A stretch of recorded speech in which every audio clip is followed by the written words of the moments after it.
gente vai começar a falar sobre louvor, sobre adoração, tá? É um assunto que eu gosto muito de falar. Eu amo falar sobre louvor e adoração. E há uns 2 anos atrás nós demos, acho que 2 ou 3 aulas na igreja antiga, falando um pouco sobre louvor e adoração. E daquele dia que nós chamamos todo mundo, pegamos o pessoal que dançava, que cantava, que fazia parte de teatro na igreja, era envolvido com música, e até outras pessoas que participaram, que às vezes não estavam envolvidos com isso, alguma coisa diferente destravou no louvor. Eu me recordo um dia na igreja antiga que a gente estava num momento de adoração assim tão intenso que nesse dia nem teve pregação. A gente terminou bem tarde, o louvor veio adorando, aí teve um momento profético. Naquele momento profético, Deus já começou a abençoar e curar e abençoar e batizar pessoas, e a gente terminou tarde até.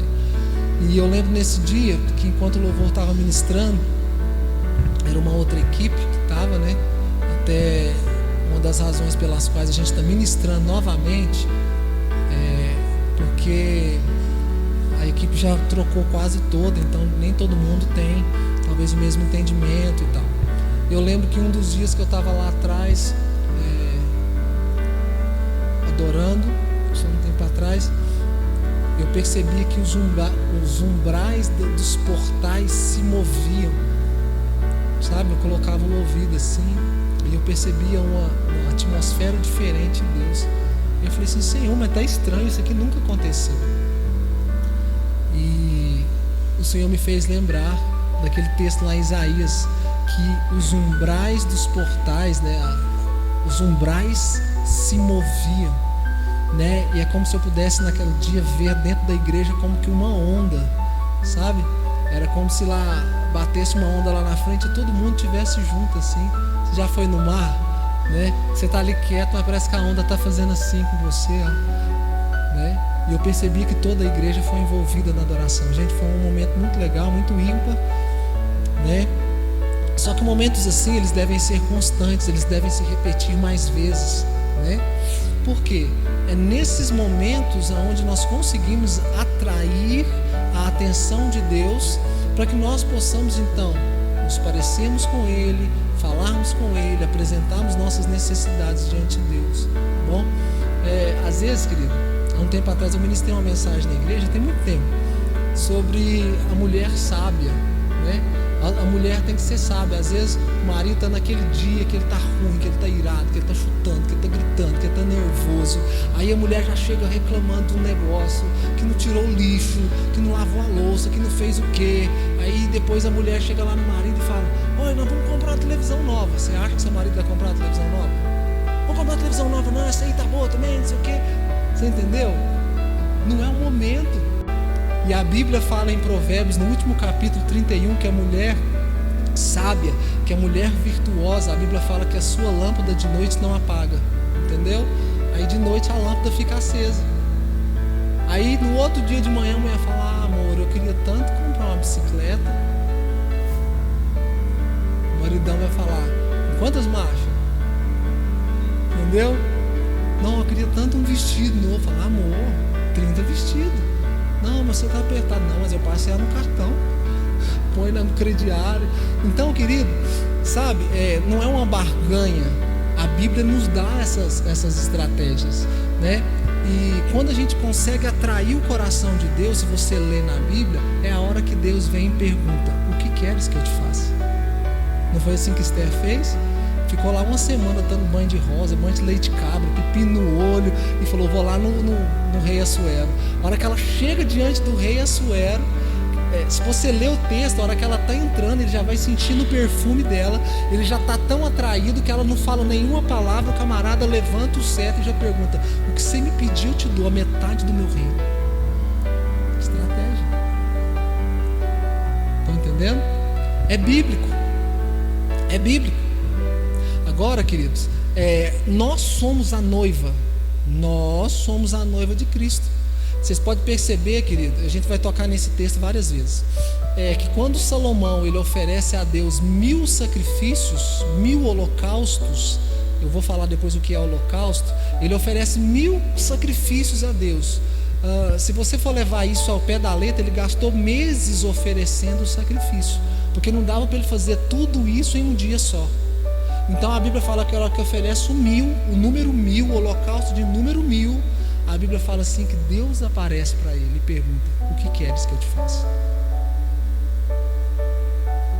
Você entende? Então, né, chegar aqui na igreja, começou a cantar a primeira música, a alegria está no coração. Senhor, eu queria nesse momento apresentar as minhas petições ao Senhor. Eu queria que o Senhor nesse momento tocasse meu patrão, que o Senhor fizesse isso, querido. Mas Deus me ouve. Querido, sabe Jesus? Aquela mulher que ficou insistindo com ele, insistindo, minha filha está assim. Aquela mulher ali insistiu. Ela podia falar assim: eu não vou mais atrás de Jesus, não. Conversei com ela agora, acabou de me chamar de cadela. Mas ela insistiu, ela foi atrás e ela continuou. Olha para o cego de Jericó. Uma vez filho de Davi, 2 vezes filho de Davi. Querido, não sei quantas vezes ele gritou, todo mundo mandava ele calar. Jesus falou assim: tá, já chamou minha atenção. Você entende?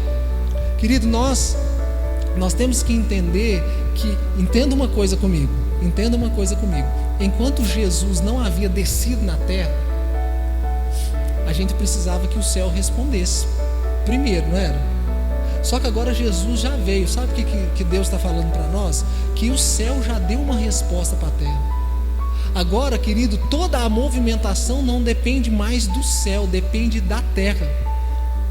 Toda a movimentação, tudo que Deus for fazer dentro da igreja, já não depende dele mais. Tudo que o céu podia fazer, ele já fez, ele já deu Jesus. A porta já está aberta. Você entende isso? Já não tem mais nada que Deus possa fazer.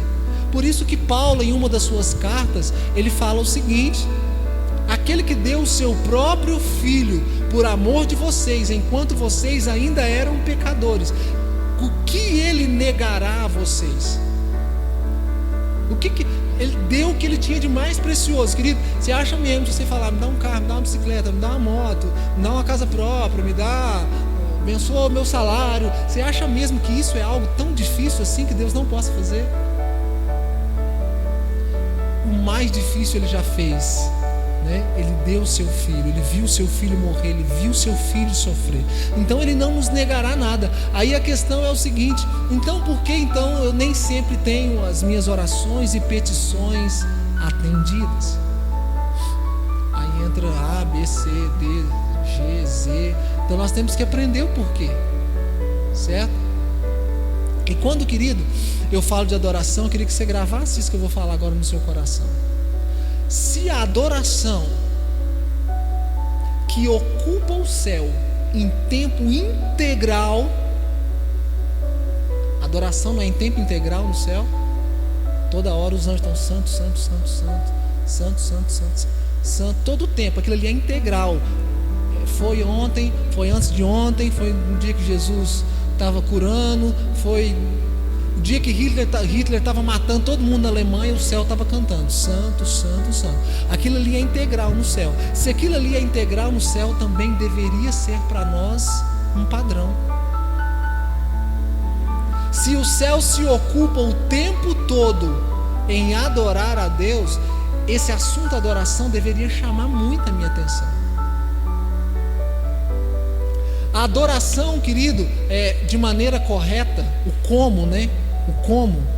Você já viu que às vezes você vai salvar algum arquivo no computador, você salva normal, mas quando você quer salvar ele novamente, você quer mudar o nome, você salva como? O computador chega para você e te pergunta: você quer salvar? Mas você quer salvar agora como? Então, querido, tem muita gente adorando, que é o primeiro salvar do computador, entendeu? Mas agora, a questão é: será que a igreja sabe como adorar de maneira correta? Será que a igreja sabe como fazer isso? É nesse como que nós vamos tratar nas próximas terças-feiras. Como fazer isso? Qual é a maneira correta? E aqui não vou falar ponto 1, ponto 2, ponto 3, siga esses passos. Não, aqui nós vamos mostrar caminhos. E cada um vai achar um caminho e falar assim: eu vou fazer dessa maneira. Essa maneira aqui, eu me encaixei nessa maneira. Certo? O céu faz isso o tempo todo. A terra deveria se ocupar a fazer isso. Tá? Querido, o que nós aqui na terra, de maneira tangível, né, temos de mais precioso? A Bíblia. A Bíblia é o único contato físico de um homem com Deus e de Deus com o homem. É o único. Eu posso andar com um amuleto, um crucifixo, um santinho, com a arca, o desenho da arca, um candelabro, nada disso me une a Deus. Mas a Bíblia me une a Deus. Agora, querido, se a única arma mais poderosa que essa igreja tem é a Bíblia, então, se eu tirar essa Bíblia da igreja, eu arranquei dela a arma mais poderosa que ela teria para lutar contra o diabo, contra a doença, contra o vírus, contra qualquer coisa. A adoração, querido, de maneira correta, ela é tão importante, escute isso. A adoração, querido, ela deveria ser o primeiro de tudo. E mais na frente vocês vão entender que eu não estou falando só de música, eu estou falando de adoração. E a música está dentro do quesito adoração, tá? Ela faz parte. Querido, o diabo, ele trocou toda a autoridade, todo o poder que ele tinha, toda a autoridade que ele tinha sobre a criação, que Adão deu para ele porque pecou. Ele trocou o poder, porque a Bíblia falava que o mundo jaz no maligno, o mundo que estava ao controle e domínio do diabo, porque o pecado ele introduziu e o homem aceitou. Ele trocou tudo o que ele tinha por 1 minuto de adoração de Jesus. Eu te dou tudo isso se você se prostrar e me adorar. Por que ele não falou assim: eu te dou tudo isso aqui se você me entregar o dízimo, Jesus? Eu te dou tudo isso aqui se você ofertar para mim, Jesus. Eu te dou tudo isso aqui se o Senhor me der um carro. Eu te dou tudo isso aqui se você bater palma para mim, Jesus. Se você se prostrar e adorar, eu te dou tudo que você está vendo. Pensa. Será que a adoração, ela deveria ter a nossa atenção? Deveria ter a nossa atenção. Muito a nossa atenção. Querido, há muitos anos atrás, quem já ouviu falar da Idade das Trevas? Quem conhece um pouquinho de história, depois que os apóstolos morreram, aí veio Roma, veio a Igreja Católica dominando. Daquele período ali para frente, começou-se a estabelecer na humanidade um período chamado período das trevas. Por quê? Como Roma dominou, depois veio o Império da Grécia, depois ficou aquele meio império Grécia e Roma, Império Greco-Romano. Você já deve ter ouvido essas frases. Então, querido, o Jerusalém que tinha a arca, o Jerusalém que tinha os mandamentos, que tinha tudo aquilo ali que de maneira tangível direcionava para Deus, essas nações roubaram. Nunca se achou a arca, aquela arca da aliança que Moisés fez, nunca se achou na terra. Desde a primeira vez que Nabucodonosor entrou lá em Jerusalém, destruiu tudo, aquela arca não foi achada. Não se sabe se essa arca foi levada por Nabucodonosor, se os sacerdotes se esconderam no templo. Não se sabe. Não se sabe. Então, depois que o povo idolatrou outros deuses, o povo pecou, o povo deixou a Deus, Deus os abandonou ali durante 70 anos e falou: vocês vão ser castigados. Depois de tudo isso, querido, muitas fontes concretas, porque não havia Bíblia, entendeu? Não sei se você sabe, mas a Bíblia começou a ser escrita lá no ano de 1500, 1400, alguma coisa, entendeu? Então, o que acontece? Como que esse povo que carrega o nome de Deus não tem acesso à única coisa tangível que é a Bíblia? Como eles vão saber adorar? As gerações saberão adorar sem conhecer a Bíblia. Você percebe que durante centenas de anos reinou a Idade das Trevas, esse período das trevas. Eu não sei se você sabe, mas a Igreja Católica pregava nesse período das trevas que a língua de Deus falava latim. Se você tiver acesso a livros, você vai ver que a Igreja Católica pregava que Deus falava latim. Você já deve ter visto filmes, né? Então, querido, as pessoas iam para o culto, e naquela época só o clérigo, né, tinha acesso às informações, jornais, sabia escrever, sabia ler. Então o povo de classe menor ia para os cultos, ia para os templos, ia para as igrejas, se reuniam, e eles iam dar a Deus uma adoração que eles não sabiam como fazer. Eu não sei se você sabia, mas tinha a maneira deles cantarem era chamado canto gregoriano, né? Eles não podiam cantar na língua deles. Se era italiano, não podia cantar em italiano. Se era judeu, não podia cantar em judeu. Não podia cantar na língua deles. Eles tinham que saber cantar naquela língua que foi determinada para cantar.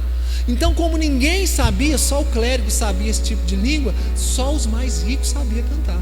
Então, tipo assim, o povo mesmo, os mais pobres, a galera da beirada mesmo, eles não tinham acesso, eles iam para o culto, ficavam lá ouvindo os papas, os padres falarem latim.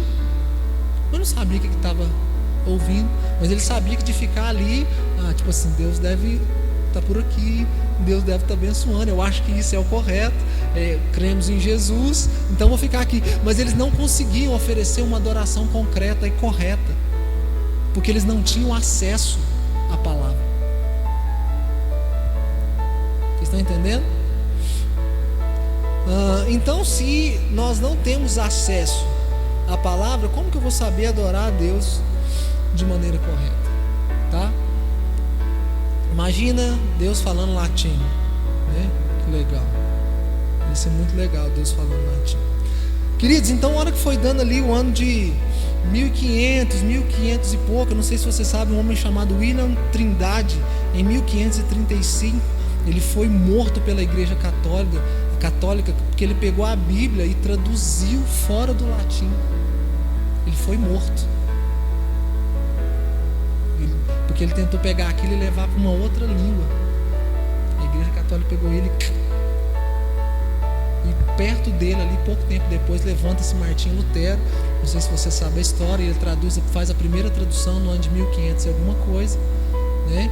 A Igreja Católica vai tentar novamente matar e perseguir ele, e um rei daquela época pega Martinho Lutero, esconde em seu palácio, deixa ele escondido lá durante muitos anos. Enquanto ele ficou escondido, ele foi traduzindo tudo que ele sabia da Bíblia, e ele escreve aquelas tantas teses lá, que eu não sei quantas teses, 95 teses, porque o cara foi e escondeu ele.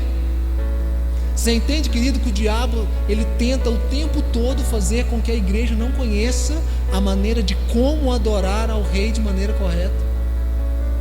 Porque, querido, a adoração tem seus benefícios. A adoração tem seus benefícios. E se ela tem benefício, o diabo, ele é tão esperto, querido, preste atenção. O HD do diabo é tão, às vezes, mais avançado que o nosso. Por isso que a gente depende da revelação, né? O HD dele é mais avançado que o meu e o seu. Então a gente depende dessa revelação do Espírito Santo para saber o que Deus está fazendo, como é que Deus está se movendo. Que ele tenta arrancar da igreja a verdadeira adoração. Ele vem de verdade. Por isso, querido, que existe uma luta muito grande para você não ler a Bíblia todo dia, porque quanto mais você lê a Bíblia, mais parecido você fica com o seu Criador. A gente passa mais tempo em frente à televisão, em frente ao celular, em frente a um monte de coisa, menos em frente à Bíblia. Querido, e aquilo que está diante de você é aquilo que você vai se tornar. Salmo 115 fala que nós nos tornamos semelhantes àquilo que adoramos. Presta atenção, querido, qual será um sinal da besta na terra que a Bíblia fala? Muita gente fica com medo do 666, fica só vendo o número 666, né? Em tese, querido, não é só o número 666, a Bíblia fala que é a imagem de uma besta.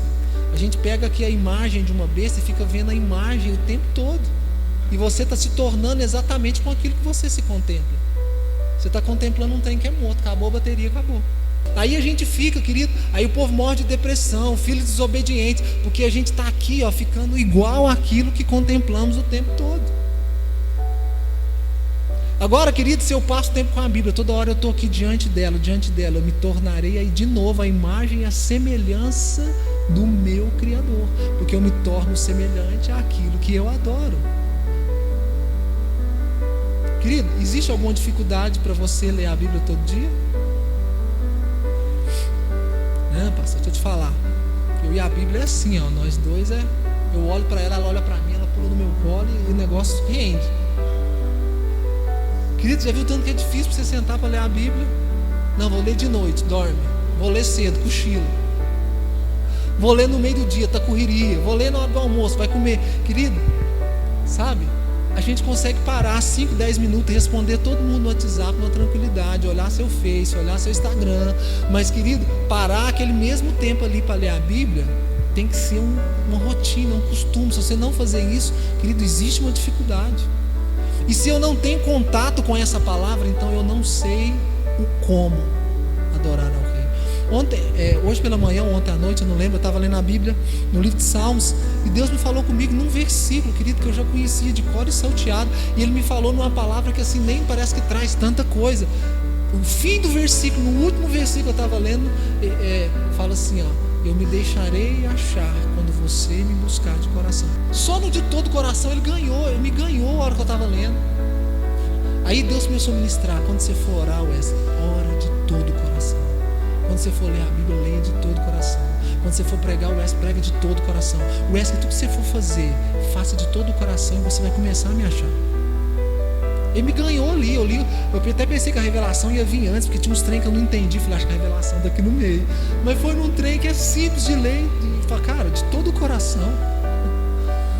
E ele já me ganhou ali, ele já chamou minha atenção. Então, queridos, deixa eu te falar algo. A gente está falando rápido, a gente ainda nem leu aqui, mas a gente vai ler algumas coisas, tá bom? Então, aquele período que era a idade das trevas, para a gente retornar aqui, não havia adoração. O povo não podia cantar dentro da igreja, porque a língua de Deus era o latim, certo? Eu não sei se você sabe, mas grande parte do cantor cristão, harpa cristã, os hinos foram escritos naquela época da reforma de Martinho Lutero para frente. Eles aprenderam a estratégia de que se pegassem a Bíblia, versículos da Bíblia, e fizesse dele cânticos, as pessoas decorariam a Bíblia mais fácil. Aí eles começaram a criar: mais perto quero estar, meu Deus, de ti, ainda que seja dor, porque Ele vive, posso crer. Essas músicas têm centenas de anos, é da época da reforma, músicas, ó, entendeu? E então o povo começou a ter acesso aos benefícios da adoração. Aí começou os avivamentos. Avivamento na Rua Azusa, País de Gales, Europa. Eu não sei se você sabe, querido, mas tudo isso está acontecendo na Europa, essa bagunça que está lá, Itália, Suíça, Austrália, aquele pessoal tudo ali, é porque eles abandonaram a Deus. O país que movimentou missionários para o mundo inteiro há tantos anos atrás, hoje abandonou Deus. Na lista daqueles que os jovens mais querem imitar, não sei se você sabe disso, na lista dos jovens, tipo assim, eu quero ser como Neymar, eu quero ser como Cristiano Ronaldo, eu quero ser como Beckham, né? Nessa lista, querido, Jesus está no número 177 na Europa. Querido, é tipo assim, o Cristiano Ronaldo é mais pop que Jesus. Aí por isso que está aquela bagunça na Europa. Você entendeu, querido? Pastor, então quais são os benefícios? Qual que é o meu papel? O que eu tenho que fazer? Né? Isso aqui, querido, é uma introdução da aula hoje. A gente vai falar muito, porque depois nós vamos entrar em assuntos bem específicos, tá bom? Eu vou citar textos, mas eu não vou ler os textos, tá bom? É só para você refletir junto com a gente, tá? Deixa eu te falar uma coisa. No livro de Ezequiel, o livro inteiro, até chegar no 40, foi só bagunça, Deus profetizando, Deus falando que ia fazer, que Deus ia mandar juízo, né? No capítulo 40, você vai perceber que na maioria dos seus temas vai estar escrito assim, ó: a restauração do templo. Aí começa falando como que Deus veio restaurando o templo e qual a sequência disso. Preste atenção. A primeira coisa que Deus restaura são os átrios.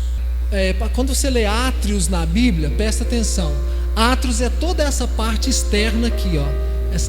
Volta para trás um pouquinho. Aqui, ó. Essa área aqui. Isso. Onde está tudo isso aqui fora, ó, chama átrio. Tá bom? Então a primeira coisa que Deus começa a restaurar é essa parte externa, que é o átrio, ó. Ó, tá vendo? Nas aulas que vão passar, você vai perceber que a gente vai explicar o que é átrio de maneira mais correta, mas só para você poder ter a visão, tá bom? Isso aqui é o tabernáculo de Moisés. A segunda coisa que Deus vai restaurar, preste atenção, são os vestíbulos. O que são os vestíbulos? Esse pedaço aqui, isso aqui é o templo de Salomão, tá bom? Aquele lá foi o de Moisés, esse é o de Salomão. Esses pedaços aqui, ó, tá vendo? Essas janelinhas, tem dos dois lados, tem aqui e tem lá em cima. Aquilo ali eram os vestíbulos. O que eram os vestíbulos? Era onde os sacerdotes iam primeiro trocar as roupas, né? Se vestir, se arrumar, colocar a mitra, para eles poderem fazer o trabalho deles de sacerdote, tá bom? Então que a primeira coisa que Deus restaurou foi o átrio, no 40, no 41 ele restaura os vestíbulos, no 42 ele restaura o santuário e as câmaras santas. Tá vendo esse pedaço aqui? Essa aqui são as câmaras, isso aqui é o templo, é o santuário, tá bom? E aqui são as câmaras, ó. Esses lugares aqui, de lá vocês viram os vestíbulos, daqui tem as câmaras. Então a terceira coisa que Deus restaura é o santuário e as câmaras santas, que ali se guardavam os objetos santos, os candelabros, os panos. Quando Deus restaurou os átrios, a parte dos vestíbulos, o santuário e as câmaras santas, no capítulo 43, eu quero ler com vocês. É importante vocês terem essa visão, para vocês mais ou menos imaginar, porque a gente vai caminhar muito em cima disso, tá? Se alguém puder ler para mim, 1, 2 e 3.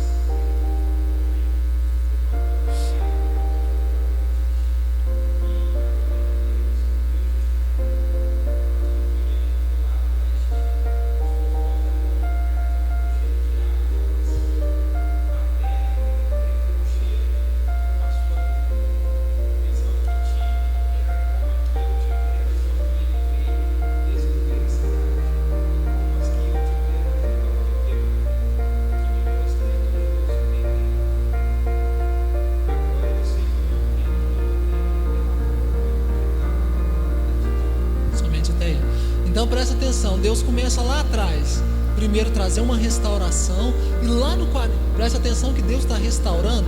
Que lugares que Deus está restaurando? Primeiro, os lugares de manipulação.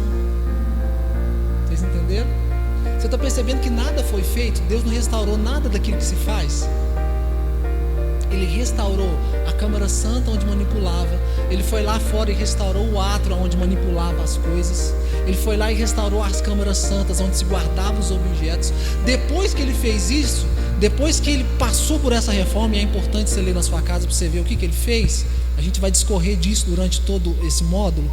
Aí no 43 a Bíblia fala que a glória do Senhor agora veio e voltou, retornou, encheu o templo, certo? Mas ainda nada foi feito. Deus só trouxe uma restauração. Então isso aqui que nós estamos fazendo, querido, na nossa coração, na nossa alma, na nossa mente, Deus vai começar a restaurar a maneira de manipular isso, a maneira de agir, a maneira do como, entendeu? Deus vai nos mostrar como fazer. Depois que Ele começar a nos mostrar como fazer da maneira correta, a Bíblia fala, então a glória do Senhor agora vem e enche o templo. Só que não para aí. Às vezes, querido, às vezes nós paramos na hora que a glória encheu o templo. Se você continuar lendo o 44, a Bíblia fala que quando a glória enche o templo, agora Deus restaura o holocausto. O holocausto era esse lugar aqui, ó. Aqui pegava os animais, aqui se queimava os animais, aqui o fogo de Deus descia primeiro aqui. Você entendeu? Antes de chegar lá dentro, onde estava a presença de Deus mesmo, aqui acontecia o sacrifício. Aí depois no 45 a Bíblia fala que Deus restaurou o ministério no templo. Porque às vezes você lê só um capítulo da Bíblia, querido, não dá para saber tudo isso. Por isso que é uma sequência. É uma sequência, você tem que saber. Agora, querido, a gente só pode cobrar do povo aquilo que nós ensinamos eles a fazer.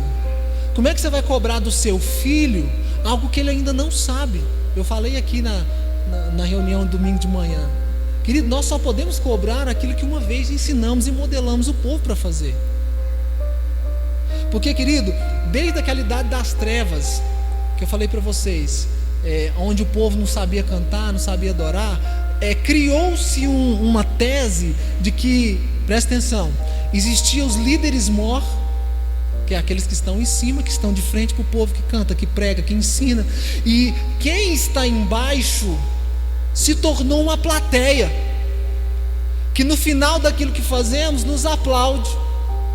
E então essa plateia deixa de ser participante para ser um espectador.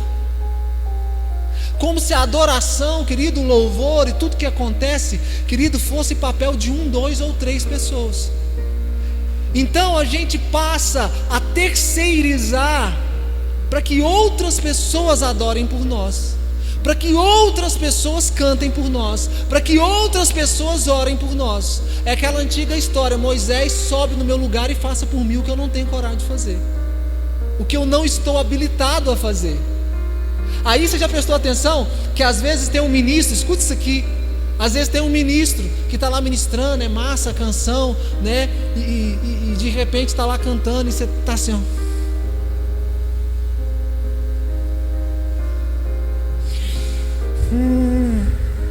Fala, Jeová. Você sabe por quê, querido? Eu estou terceirizando, tipo assim, eu não preciso fazer nada, desde que o outro cara esteja fazendo e esteja dando certo. É igual ver televisão. Você está ali vendo televisão, tá tranquilo, e vê a televisão, e de repente passa uma notícia e você fala: cara, olha para você ver, o cara bateu de bicicleta, ó. Você entendeu? Você se torna um telespectador, como se você não fizesse parte do processo. E você entende, querido, que louvor e adoração, a adoração em si, ela não cabe a uma pessoa. Todo o povo precisa entender. Tem um versículo lá no livro de Êxodo que Deus falou assim, que ele tinha que fazer o azeite da unção que queimava lá no tabernáculo. Aí Deus falou para Moisés, fala assim: Moisés, fala para Arão, para que ele diga ao povo que o povo traga azeite batido para que vocês manipulem a unção. O que o azeite representa? A unção do Espírito Santo. Então o que Deus estava falando para Moisés? Quem traz o azeite não é o sacerdote, é o povo. O sacerdote só pega aquilo que o povo trouxe e oferece a Deus. Você entende? Por isso que às vezes tem muitos ministros ao redor do Brasil, pessoas, querido, que eles têm que ser fantástico, espetacular, muito bom, porque o povo, querido, colocou tudo nas costas dos camaradas. Deus fala para o povo trazer o azeite. Aí eles pegam o azeite já está batidinho, eles colocam na vasilhinha, vai lá e coloca no candelabro, o azeite da unção. Sabe o que o sacerdote fez? Só conduziu isso. Você sabe o que os ministros de louvor e adoração têm que aprender a fazer? Só conduzir o povo. O nosso papel, querido, é conduzir, não é fazer tudo. Levanta a mão, bate na perna, bate na cabeça, 3 pulinhos, sabe? Não, o nosso papel, querido, é conduzir o povo. Conduzir. Estão compreendendo? O tanto que isso é importante. O pessoal que está aqui, eu falo aqui na igreja, mas pode ser na praça, pode ser em qualquer lugar, querido, tem que deixar de entender que eles são espectadores, que está esperando tudo dar certo, as notas da música dar direitinho, tudo certo, e a hora que terminou, se deu tudo ok, a gente aplaude. Não tem problema aplaudir, tem que aplaudir o Senhor mesmo, mas a questão é que eu tenho que participar desse processo. As pessoas têm que chegar e aprender, cara, eu vou levantar a mão, eu vou balançar o rio, eu vou oferecer uma oferta movida, né? Eu já falei isso aqui nas outras aulas, que era uma oferta movida, era uma oferta que o sacerdote pegava e ficava balançando a presença de Deus, você entendeu? O cara ficava, por isso que chama oferta movida, né? O nome já fala, né? Entendeu? Então, o povo vem fazendo isso, que a adoração não tem a ver com uma pessoa, tem a ver com um povo. Tem a ver com um povo. Não é algo que um ministro faz, o ministro só conduz isso. Ele é o condutor. Você quer ver uma coisa? Deixa eu te falar. Vamos supor que eu levo minha esposa num restaurante. Estou lá no restaurante, né? Quem que é o marido? O marido representa Jesus. Minha esposa representa a noiva, que é a igreja. Aí de repente chega o garçom, começa a dar em cima da minha esposa, começa a flertar com a minha esposa. Você entendeu? Eu falo assim, peraí, cara, eu estou aqui. Agora, querido, você sabe o que o ministro é? O ministro, ele é um garçom. Ele é um garçom. Ele está ali pondo a comida, mas para que ele está pondo a comida? Por que ele está pondo a comida? É para o noivo falar com a noiva. Ele põe o vinho, ele põe o talher, ele pergunta, tá tudo bem? Não, tá tudo bem. Ele acende a vela, só que na verdade ele está ali olhando, mas para ver se no final vai dar tudo certo. Somos garçons. Eu não tenho que receber aplauso, eu não tenho que receber nada. Porque senão, presta atenção, se a noiva começar a prestar mais atenção no garçom do que no noivo, vai dar briga. Agora pensa o noivo dando uma porrada no garçom. Pensa o noivo. Jesus falando, você está flertando com a minha noiva. Está entendendo? Somos garçons. Por isso que a responsabilidade não é minha, do ministro, fazer nada com a noiva. Ah, deixa eu passar a mão no cabelo da noiva só para ver se ela fica mais tranquila. Você vai levar uma bifa do noivo. Você está ali cantando, adorando, aí de repente você percebe, nossa, mas a noiva não está respondendo. Ela não tem que te responder. Ela tem que responder ao marido dela. Você entendeu? Ela tem que falar com o marido dela. Ela não tem que ver se cantou, você tocou, você pregou, se o teatro foi legal. Querido, não tem nada a ver com a gente. Por isso que a gente canta, tem tudo a ver com ele. Não tem nada a ver com a gente. É por ele, por meio dele e para ele. É tudo para ele. Por isso que a adoração não comercializa. Música comercializa, a adoração não comercializa. Você pode comercializar uma música, ela chegar nas nações, mas a adoração não tem jeito de você comercializar ela. Amém? Não seja um espectador de maneira nenhuma, tá bom? Mais um detalhe que eu preciso falar com vocês hoje, principalmente. Fala, então pastor, o que eu sou? Você é um garçom. Não só quem toca e canta, nós estamos aqui, somos garçons. Quando Deus te der um dom, né, de você profetizar, dom do discernimento, dom de oração em línguas, quando Deus te der um dom, você é um garçom para que esse marido e esse noivo chegue na noiva. Querido, não é papel meu converter ninguém, não é papel meu fazer que ninguém se arrependa, não é papel meu. A Bíblia diz que quem convence é o Espírito Santo. Você já viu, querido, quando você vai chamar seus amigos para ir para a igreja ou pregar para alguma pessoa? Eu já escutei muita gente falar para mim, pastor, não, eu chamo meus parentes, eles não vêm, parei. Chamo meus amigos, eles não vieram, então parei. Deixa eu te falar, seu papel, querido, você não tem nada a ver se a pessoa vai vir para a igreja ou não. Seu papel é pregar. Ah, pastor, não veio. Querido, aquele que vem, o evangelho foi para ele salvação. O que não veio para ele foi testemunho. Ah, mas ninguém me falou. Falou. É para que um dia Deus testemunhe contra essa pessoa para ela ir para o inferno. Não é papel meu converter e segurar ninguém. Meu papel é pregar. Eu não preciso que ninguém aceite. Eu não preciso que ninguém concorde. Eu preciso anunciar. E se eu falar um trem errado, querido, quem vai falar comigo depois é Deus. Cortar minha língua, cortar meu braço, sabe? Depois é Deus que, se Ele quiser, Ele faz alguma coisa com o pregador. Não é papel seu, não é papel meu. Quem ministra com a noiva é o noivo. É o noivo. Aleluia.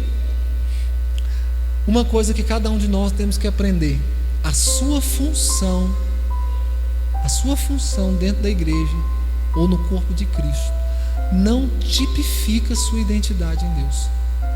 Identidade e função são duas coisas diferentes. A sua identidade deve apontar suas funções, mas a sua função não pode apontar sua identidade. Jesus era pregador? Sim ou não? Jesus era evangelista? Jesus era apóstolo? Ele mudou a cultura? Jesus era mestre? Jesus era o zelador da igreja? Chegou lá e falou: você está cuidando da casa do meu pai mal, arrebentou com tudo, arrumou tudo de novo. Ele zelava da igreja. Jesus mexia com finanças na igreja? Mexia com, vai lá, está na boca do peixe. Ele direcionava. Querido, Jesus fazia tudo, por quê? Ele sabia que a vida dele não dependia de uma função, ele fazia todas. A hora que a mãe dele chegou no templo, esqueceu o menino lá, qual foram as palavras de Jesus? O que você está fazendo aí, Jesus? Está limpando a igreja. O que ele falou? Eu estou cuidando dos negócios. E dentro de cuidar dos negócios eu faço um monte de coisa. A função não determina, querida. A sua identidade é: eu sou filho e cuido dos negócios do Pai. Um dia eu prego, um dia eu evangelizo, um dia eu canto, um dia eu... Não tem problema. Querido, hoje eu sou o pastor da igreja, mas talvez amanhã eu não vou ser mais o pastor da igreja. E eu vou desviar? Talvez amanhã tenha um pastor melhor, uma pessoa que tem uma palavra, sabe? E Deus falou: que seu tempo deu como pastor, agora você vai ser obreiro na igreja. E aí? Você desvia? Agora eu não posso ir na igreja, agora eu vou pro forró. Vou escutar Jorge Mateus, Por quê? Querida, a sua função não determina a sua identidade no reino. A sua identidade, querido, presta atenção. Eu vou ler esse versículo para a gente partir para o final. Eu preciso que você lê comigo. Vocês estão caminhando comigo, querido? Hoje é uma introdução daquilo que a gente vai entrar nos próximos dias, viu? Eu queria que você lesse comigo Êxodo, abre em Êxodo. Êxodo capítulo 19, versículo 5. Agora, pois, se atentamente ouvirem a minha voz e guardarem o meu pacto. Eu gosto dessa palavra pacto no lugar de aliança. Se vocês guardarem o meu pacto, então vocês serão está falando de identidade, é de ser, verbo ser. Então vocês serão, a identidade de vocês vai ser essa: vocês serão minha possessão peculiar, vocês serão meus. Querido, você tem um negócio que você não gosta de emprestar para ninguém? Olha o que Deus está falando: vocês são uma propriedade peculiar, é algo que é só meu. Eu criei vocês só para me adorar, não tem outra função. Amém? Entre todos os povos, porque minha é toda a terra. Querido, lá em Salmos, um salmista escreveu: o que daríamos ao Senhor? Querido, o que você acha que eu e você podemos dar a Deus que o surpreenda? Querido, nada. Tudo mais espetacular do universo Ele já viu, porque Ele fez tudo. O que você poderia fazer que chamasse a atenção de Deus? Não, vou dar uma oferta domingo, velho, que vai arrebentar o coração de Deus. Ele vai vir com tanta força que ele vai me fazer o empresário das nações. Você acha mesmo que você poderia dar uma oferta que fosse tão grande que Deus ia falar: uau? Você acha mesmo que você poderia compor uma canção que fosse tão violenta que na hora que você começasse a cantar ela, Deus falava: onde você arrumou isso? Ele que te dá a canção, Ele que te dá o dinheiro. Querido, Ele te dá tudo. Como é que você vai surpreender Deus? Deus está lá sentado e fala: não, eu vou dar uma canção para Daniel, canta aí. Aí ele canta, pega a canção. Nossa, cara, essa aqui é inédita. Mas Deus já escutou ela antes, Ele fez. Mas quando existe esse de todo o coração, aí você chama a atenção dele. É o de todo o coração que chama a atenção dele. Querido, 2 moedinhas de uma viúva chamou a atenção dele. Será que foi o dinheiro? Não foi. Foi o fato dela pegar e falar: você é mais importante que todo o meu sustento. Aí ele falou: sério que eu sou mais importante que sua comida, sua bebida, seu salário, seu dinheiro? É, por isso que eu estou até te dando, ó. O dinheiro não chama a atenção dele, mas essas atitudes. Aí Jesus fala: quem deu mais que essa mulher? Quem deu mais que essa mulher? Aleluia. Agora continua, aqui está a sua identidade, ó. e vocês serão para mim, ser, identidade. Vocês serão para mim um reino só de sacerdotes, a nação santa. São estas as palavras que falarás aos filhos de Israel. Deus não queria, querido, que só houvesse uma tribo, que era Levi, de sacerdotes. O que Deus falou? Vocês serão, a nação inteira serão para mim um reino onde todos são sacerdotes, todos ministram, todos podem se achegar a mim, todos serão assim. Então por que ficou só a tribo de Levi? Se você ler, querido, se você quiser ler esse texto depois na sua casa, Números capítulo 1, do 47 ao 53, vocês lembram? Números, quem quiser depois anotar, está em Números capítulo 1, 47 ao 53, está escrito o seguinte: você lembra que Moisés subiu para o monte, ficou lá alguns dias, o povo começou a adorar o bezerro de ouro. Aí a hora que desce do monte, ele vai lá e pega o ouro do bezerro, derrete, faz a galera beber aquilo, mata um monte dos idólatras. Depois ele levanta a mão lá no monte do Senhor e pergunta assim: quem aqui, tinha 13 tribos lá, quem aqui é do lado do Senhor, passe para cá. Querido, daquelas 13 tribos, só a tribo de Levi escolheu passar para o lado de Moisés. Por isso só ela se tornou a tribo sacerdotal. Leia o texto. Se 7 tribos tivessem passado, as 7 tribos manipulariam aquilo lá que é o tabernáculo. Se as 13 passassem, a palavra de Deus se cumpriria.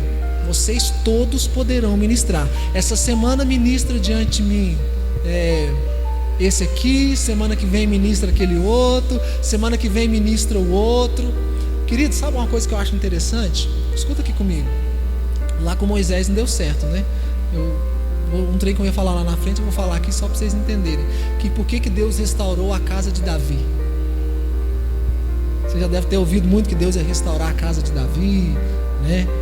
Querido, Davi, quando ele começou a organizar a adoração no templo, colocar a música no templo, ele pega as 12 tribos e coloca uma para ministrar em cada mês do ano. Você já leu isso lá? Então ele restaura aquilo que Deus queria fazer com Moisés, não deu certo. Cada um deles vão ministrar uma vez por ano, 12 meses, 12 tribos. Então naquele mês que cada tribo tinha que ministrar, aquela tribo ela mesmo batia o azeite, ela mesmo trazia os bois, ela mesmo trazia os carneiros, ela mesmo trazia o que tinha que trazer, ela mesma arrumava o tabernáculo. Cada uma delas ministrava isso durante um ano. Aí o que Deus falou, todos vocês serão, se cumpriu em Davi. Então adoração, querido, para a gente finalizar isso aqui agora, qual que é a sua identidade? Eu sou um sacerdote. Não só quando estou com o microfone na mão cantando, tocando ou pregando. A Bíblia fala que onde 2 ou 3 ou mais se reunirem em meu nome, ali estarei. Eu sou uma igreja andante. Eu sou um sacerdote. Eu não preciso ligar para o pastor, falar: pastor, eu estou aqui em tal lugar, caiu. Não. Todos somos sacerdotes. Todos somos. Só que você tem que saber a sua identidade. Ah, pastor, meu trem está feio aqui, chama pelo menos mais um. É bom ter de 2. Onde 2, 3 ou mais. Então, se perguntar qual que é o seu papel, fala: eu sou sacerdote.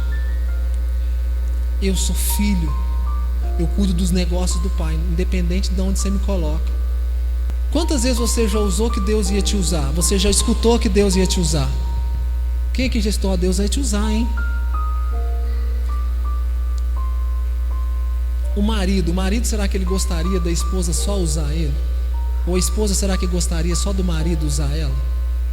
Será que você gostaria, querido, você que namora, da sua namorada só te usar? Ou do seu marido só te usar, do namorado só te usar? Você gostaria que o seu patrão te usasse para ficar rico? Você gostaria que eu como pastor usasse você? Querido, o termo usar fica parecendo que você é uma ferramenta. que amanhã você pode ser trocado, sim ou não? E eu quero hoje fazer cair isso da sua cabeça. Deus não quer te usar. Deus não quer usar você. Querido, pessoas, presta atenção, às vezes você já ouviu isso. Não, mas as pessoas são substituíveis. Einstein foi substituível? Se não tivesse existido Einstein, alguém substituiria Einstein? Quem sabe quem é Einstein? MC ao quadrado. Ele foi, querido. Ah, mas Deus levantaria outro. Mas o que ele fez ninguém faria. As pessoas são insubstituíveis. Por essa razão eu te quero dizer que Deus não quer te usar, Deus quer te conhecer. Você sabe por quê? A Bíblia fala que Deus usou o faraó, mas conheceu Moisés. Deus usou Judas, mas conheceu Jesus. Está vendo a diferença? Eu não quero ser usado, eu quero ser conhecido. Porque naquele grande dia, o que Jesus vai falar? Eu não te... A pessoa até foi usada, mas ele não conhece. Ah, mas não tem problema, até você foi usado. Eu precisei te usar, mas não te conheço. Eu cantei, fiz a agenda nos Estados Unidos, na Europa. Massa, viu? Eu até estava lá no dia do mar, da abertura do Mar Vermelho. Foi, não te conheço. Você tem que ser sacerdote. Amém? Sua identidade é ser sacerdote.